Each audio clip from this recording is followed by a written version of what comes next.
नमस्कार दोस्तों, आप सभी का स्वागत है। इस कहानी को जरा ध्यान से सुनिएगा क्योंकि ये कहानी आपको जिंदगी भर काम आएगी। आइए जानते हैं इस कहानी को और समझने की कोशिश करते हैं कि हमेशा खुश कैसे रहे। कहानी शुरू करने से पहले चैनल को सब्सक्राइब करें। बढ़ते हैं कहानी की तरफ। एक समय की बात है। एक गांव में एक किसान रहता था जिसका नाम रवि था, जो हमेशा मस्त रहता था। उसके चेहरे पर कभी किसी बात की उदासी नहीं होती और न वह कभी चिंतित दिखता। एक बार गांव में भयंकर तूफान आया। गांव के लोगों की सारी फसलें खराब हो गईं। गांव के सभी लोग बहुत चिंतित हो गए। सब अपनी फसलों को देखकर मायूस हो रहे थे। तब तक सबने देखा कि वो रवि अब भी बहुत खुश था। उसे कोई भी चिंता नहीं थी। गांव के लोगों ने रवि से पूछा, क्या बात है रवि, तेरी सारी फसलें खराब हो गई, तुझे अभी भी चिंता नहीं है, तू इतना खुश कैसे है? रवि ने कहा, इसमें उदास होने वाली क्या बात है? किसान रवि ने कहा, चिंता छोड़ दो भाई, हमेशा मस्त रहना सीखो, हंसते रहना सीखो। गांव वाले बोले, इसमें भला मस्त रहने जैसा क्या है?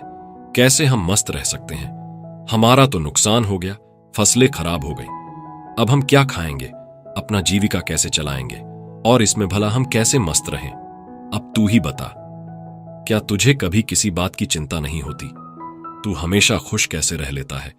किसान रवि ने कहा, अरे भाई, चिंता छोड़ो, मस्त रहना सीखो। लोगों ने कहा, ठीक है, लेकिन मस्त रहने के पीछे वजह भी तो होनी चाहिए। हमें तो चिंता हो जाती है, गांव के लोगों ने कहा। हर चीज की चिंता, जिम्मेदारियों की चिंता। हम बच्चे थोड़े ना हैं कि हमेशा खुश रहें। 15 साल के बाद उनको भी चिंताएं घेर लेती है। अब तो चिंता ही चिंता है। मेरे बच्चों को पढ़ाई की चिंता है, उनके भविष्य की चिंता है। हमें बच्चों की खाने पीने और बाकी सारी घरेलू चीजों की चिंता है। तो भला हम कैसे खुश रहे? रवि ने कहा, खुश रहना एक कला है और मस्त रहना अपने आप में एक सोच है। गांव वालों ने बोला, तो क्या तुम हमें ये कला सिखा सकते हो कि हम भी हमेशा खुश और मस्त कैसे रह सकते हैं? रवि ने कहा, हाँ, मैं तुम्हें एक मजेदार कहानी सुनाता हूं, ध्यान से सुनो। बचपन की बात है। मैं अपने पिता के साथ एक बार जंगल के रास्ते से शहर जा रहा था, क्योंकि हमें फसलों को बेचना था, क्योंकि उस समय मेरे पिताजी काफी परेशान रहते थे। घर में बिल्कुल भी धन नहीं बचा था। अब तो फसलों को बेचना ही आखिरी हल था। जंगल जाते जाते शाम हो गई और जंगल में काफी अंधेरा हो गया। रास्ता तो दिख नहीं रहा था। उस दिन भी ऐसे ही आंधी आई थी। तब तक हमारी बैलगाड़ी का पहिया जमीन में धंस गया और हम वहीं फंस गए। पिताजी ने पहिया बहुत निकालने की कोशिश करी, लेकिन वो निकला ही नहीं। अंत में थक गए, हम हार गए। हमें कोई रास्ता नहीं दिखाई दिया। अब हम भूख प्यास से परेशान होने लगे और हमें डर लगने लगा। मैंने पिताजी से कहा, पिताजी, मुझे बहुत डर लग रहा है। पिताजी ने कहा, चिंता की कोई बात नहीं, मैं तेरे साथ हूं, तू क्यों चिंता कर रहा है? लेकिन उनके कहने से मुझे कोई असर नहीं हुआ और मैं डरने लगा, क्योंकि जंगल में से बहुत आवाज आ रही थी और वो जंगल बहुत ही वीरान था। पिताजी ने कहा, डरते नहीं हैं। काफी प्रयास करने के बाद हमने फैसला किया कि आज रात हम यहीं बिताएंगे। सुबह जैसी होती है, फिर हम बैलगाड़ी को निकालने की कोशिश करेंगे। फिर देखते हैं क्या कैसे करना है। लेकिन बात सुबह की नहीं थी। बात यह थी कि आखिर अब रात को खाएंगे क्या, क्योंकि हमारे पास जितना भोजन था हमने रास्ते में खत्म कर दिया था। हम दोनों बैठकर कुछ सोच ही रहे थे। तभी एक कुटिया दिखाई दी जिसमें से प्रकाश की रोशनी आ रही थी। पिताजी ने बोला, तुम यहीं पर रुककर आराम करो, मैं कुछ देखता हूं, शायद कोई मदद के लिए उपाय मिल जाए। पिताजी फिर चले गए और मैं वहीं पर बैठकर डर के मारे रोने लगा। काफी देर बाद पिताजी एक महात्मा के साथ आते हुए दिखाई देते हैं। वो महात्मा बड़े ही दिव्य दिख रहे थे।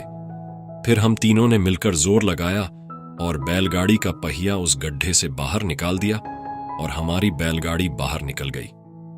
पिताजी ने उस महात्मा का धन्यवाद किया और हम लोग आगे चल पड़े। उस महात्मा ने हमें कुछ खाने को भी दिया था।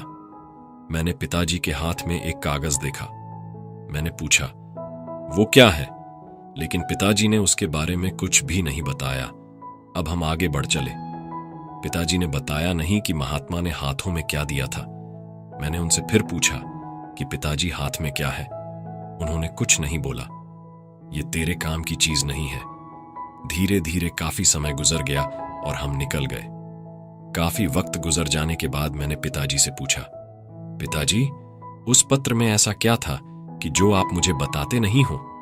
तब पिताजी ने कहा, जब मैं इस दुनिया में नहीं रहूं तो मेरे मरने के बाद तुम उस पर्चे को खोलना, लेकिन एक बात और याद रखना, उस पर लिखी बातों को तुम जीवन भर याद रखना और कभी भी भूलना मत। रवि ने कहा, ठीक है पिताजी। अब काफी समय गुजर गया। गांव के लोगों ने रवि से पूछा, वो सब तो ठीक है, लेकिन हमें चिंता क्यों ना हो? हमें तो चिंता होगी ना, हमारी फसलें खराब हो गईं। रवि ने कहा, क्या तुम फसलों को ठीक कर सकते हो? उन्होंने कहा, नहीं। रवि ने पूछा, क्या तुम दिन को रात बना सकते हो? उन्होंने कहा, नहीं। रवि ने पूछा, क्या तुम हवाओं को रोक सकते हो? उन्होंने कहा, नहीं। रवि ने फिर पूछा, क्या तुम बारिश करवा सकते हो? सबने कहा, नहीं भाई नहीं, हम कुछ नहीं करवा सकते, हम भगवान नहीं हैं। तो रवि ने कहा, जब तुम्हारे हाथ में कुछ है ही नहीं तो तुम भला चिंता करके क्या पाओगे? सारे किसान सोच में पड़ गए कि रवि बात तो सही कह रहा है, इसमें भला ज्यादा चिंता करके क्या होगा। तब रवि ने कहा, जब हमारे हाथ में कुछ है नहीं तो फिर हम चिंता कर क्या करेंगे?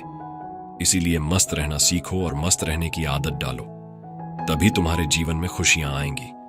तब सब किसान ने कहा, लेकिन उस पत्र में ऐसा क्या लिखा था?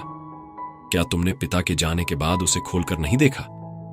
रवि कहा, हां, पिता के मरने के बाद मैं बहुत अनाथ हो गया था, कुछ भी अच्छा नहीं चल रहा था, मुझे कोई रास्ता नहीं दिख रहा था कि अब मैं क्या करूं, क्योंकि उस वक्त मेरे पास कोई रोजगार नहीं था और मुझे ये खेती काम इतने अच्छे से आता नहीं था। तभी मेरे दिमाग में आया कि उस पत्र को मैं खोलकर देखूं कि इसमें ऐसा क्या लिखा है। फिर मैंने जब उस पत्र को खोला तो मेरी आंखें खुली की खुली रह गईं। सबने पूछा, ऐसा क्या था उस पर्चे में, हमें भी बताओ। किसान रवि ने कहा, उस पत्र में लिखा था कि ये वक्त भी गुजर जाएगा। मुझे इसका मतलब समझ में नहीं आया और उसका मतलब जानने के लिए मैं उस महात्मा के पास गया तो महात्मा ने बताया, यह समय भी गुजर जाएगा। मैंने कहा, ये तो ठीक है, आप तो वही बता रहे हैं जो इस पर्चे पर लिखा है, लेकिन इसका मतलब क्या है? महात्मा ने फिर कहा, यह समय गुजर जाएगा। अब मुझे गुस्सा आया। मैंने फिर से पूछा है, यह क्या मजाक है? मैं इसका मतलब पूछ रहा हूं और आप इस पर लिखी बातों को बार बार मुझे सुना रहे हैं। तब महात्मा ने कहा, तुम अभी परेशान हो, उदास हो, तुम्हें नहीं पता कि यह वक्त है और वक्त गुजर जाता है। ये हालात ऐसे ही नहीं रहेंगे, कुछ समय बाद सब ठीक हो जाएगा, सब कुछ बदल जाएगा और ये परेशानियों के बादल चले जाएंगे। इसलिए इस बातों को याद रखो, ये वक्त गुजर जाएगा, वक्त कभी नहीं रुकता, अच्छा बुरा जैसा भी हो, वक्त गुजर जाता है। तुमको चिंता करने की कोई आवश्यकता नहीं है, तुम बस खुद को देखो, अपने हाथ को देखो और बस मेहनत करते रहो। धीरे धीरे वक्त जैसा भी हो, समय बदल जाता है। गौर से देखो, तुम्हारे हाथ में कुछ भी नहीं, तुम बेमतलब में फालतू की चिंताएं कर रहे हो, फालतू की मुश्किलों को और बड़ा बना रहे हो, जो किसी भी तरह से हल नहीं होने वाली। वक्त अपने आप गुजर जाता है, इसलिए जो तुम्हारे हाथ में है ही नहीं, उससे भला चिंता करके क्या मिलने वाला है। इंसान को सब्र रखना चाहिए हर वक्त में, हर परिस्थिति में, क्योंकि जिसके पास सब्र नहीं वो कभी भी चैन से जीवन जी ही नहीं सकता। चैन से जीवन जीने के लिए इंसान के अंदर सब्र का होना जरूरी है और सब्र तभी आता है जब इंसान इस बात को याद रखेगा कि वक्त गुजर जाएगा। तब से मेरी जिंदगी बदल गई और मैं इस बातों को जीवन भर के लिए याद करके रख लिया। अब जो कुछ भी होता है मैं चिंता नहीं करता, बस मेहनत करता रहता हूं, कोशिश करता हूं चीजों को ठीक कर सकूं। लेकिन जो मेरे हाथ में है ही नहीं, मैं उसको चिंता करके भला क्या करूं। इसीलिए मैं अब मस्त रहता हूं और लोगों से यही कहता हूं कि मस्त रहो, ज्यादा चिंता मत करो और ज्यादा सोचो मत। जीवन चल रहा है, जीवन गुजर रहा है और जीवन गुजर जाएगा। दोस्तों, उम्मीद करता हूं आपको इस कहानी से जरूर बहुत कुछ सीखने को मिला होगा। ये कहानी आपको कैसी लगी हमें कमेंट बॉक्स में कमेंट करके जरूर बताएं और इस वीडियो को लाइक भी जरूर करें और साथ ही इस वीडियो को अपने दोस्तों के साथ जरूर शेयर करें ताकि उन्हें भी इस कहानी से कुछ सीखने को मिल सके।